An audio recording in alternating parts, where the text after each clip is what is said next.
If your spouse cheated, should you stay or walk away? Should you keep your marriage or should you walk away if your spouse cheated on you?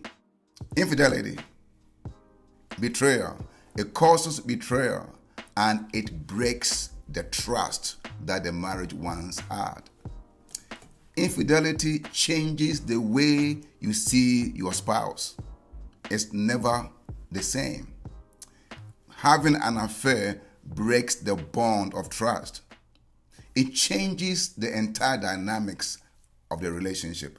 In fact, three things happen in a marriage whenever affairs happen. The first thing that happens when somebody cheated on his or her spouse is what we call traumatized. The person becomes completely traumatized. Some people experience depression, anxiety. Some people can't sleep. Some people cannot close their eyes. They don't see their spouses the same way that they used to because really they are traumatized. It is never the same. Number two things that happen after infidelity is you get triggers. Some things in your home, some things about your spouse, maybe your house, maybe the kitchen, maybe cell phones, places your spouse will go that wasn't a problem, all of a sudden becomes a problem.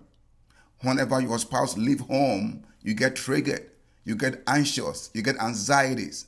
You don't have, hope for the future of the marriage.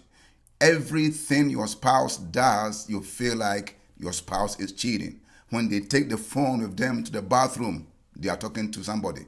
When they get to the garage, it's triggers. That's the second thing that happens whenever someone cheats on you. The third thing that happens is your trust is broken.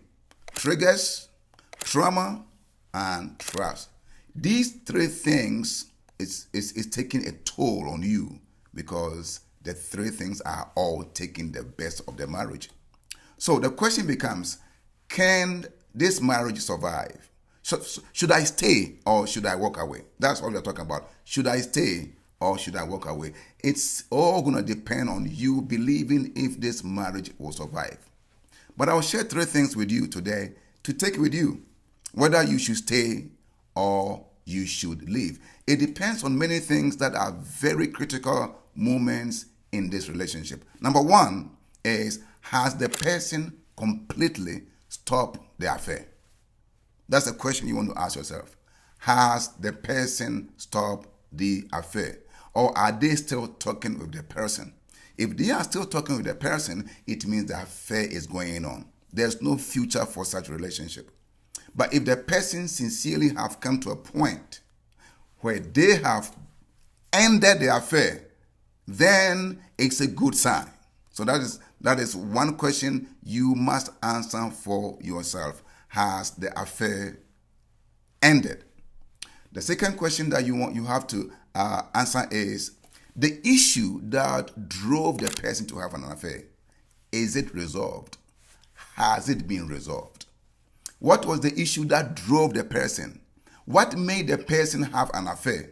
We must address that issue, because if that issue is not addressed, it will happen again, unfortunately, because the person doesn't know any coping mechanism to resolve the issue that happened.